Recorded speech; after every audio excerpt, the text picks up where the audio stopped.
दुर्भाग्यवश सफेद बालों वाले ने मेचा के हाथ में हाथ डाला और भारी मेचा उसी समय हिल गया। उसका साथी आश्चर्यचकित रह गया कि वह सिर्फ 3 सेकंड दूर था। मेचा घने सुइयों से निकलकर उसकी त्वचा में चुभ गया। साथी ने उसे बचाने के लिए शीशे का उपयोग किया। सफेद बालों वाला पहले ही डर के मारे मरने की हालत में था। दरवाजे से बाहर गिरने की परवाह किए बिना कुछ दिन पहले कुछ आत्मिक लोगों ने गलती से एक एलियन मेचा उठा लिया था। उन्होंने इसे बेचने के लिए काटने और कुछ अतिरिक्त पैसे कमाने की कोशिश की, लेकिन जब वे इसे इलेक्ट्रिक ड्रिल से खोलने की कोशिश कर रहे थे तो यह बिल्कुल भी नहीं खुला। उल्टा मेचा को नुकसान पहुंचा। जैसे ही वह पानी के संपर्क में आया वह खुद ही ऑटोमेटिकली रिपेयर हो गया। अब यह मेचा उनके लिए एक गर्म आलू बन गया था। उन्होंने इसे सेना को सौंपने का फैसला किया, परंतु अराजकता में घिरे लोग उन्हें उपद्रवी समझकर सेना द्वारा पकड़ लिए गए। मेचा को बाहर रखा गया और उसे सौंपने का विचार बदल दिया गया।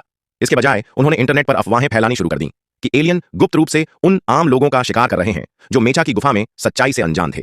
फिर वे एक डंडा लेकर बाहरी ग्रह के जहाज में घुसने के लिए सेना की सीमा पार कर भीड़ में शामिल हो गए। उसी समय बाहरी ग्रह के जहाज से दर्जनों मेचा निकल आए, लेकिन वे इंसानों के साथ कोई टकराव नहीं चाहते थे। इंसानों द्वारा फेंके गए ज्वलनशील बमों का सामना करते हुए पूरे शहर में बस एक रक्षा बल सक्रिय किया गया, जिससे इंसानों को स्पेसशिप के करीब जाने से रोका जा सके। इसी समय एक छोटा सुंदर लड़का 2 घंटे तक विशाल बैरल से चिपका रहा और आखिरकार बाहरी ग्रह मेचा को पहन लिया।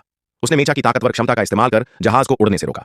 कहा जाता है कि मेचा बिना सुरक्षा वाले शरीर को दंडित करेगा और अगर वह उसका पीछा करता तो यह परेशानी खड़ी कर सकता था। बाहरी ग्रह की तकनीक की सहायता से छोटे सुंदर लड़के ने पहले ही गाड़ी पलट दी और एलियन को ऊपर उठा लिया। जब वह उसे मारने ही वाला था तभी एक औरत फर्श पर कूद गई। छोटे सुंदर लड़के का मेचा किसी गाड़ी में फंस गया। उसने अपनी पूरी ताकत लगाकर यांत्रिक हाथ को तोड़ा और उसे फेंक दिया, लेकिन तभी वह खुद मेचा से टकरा गया।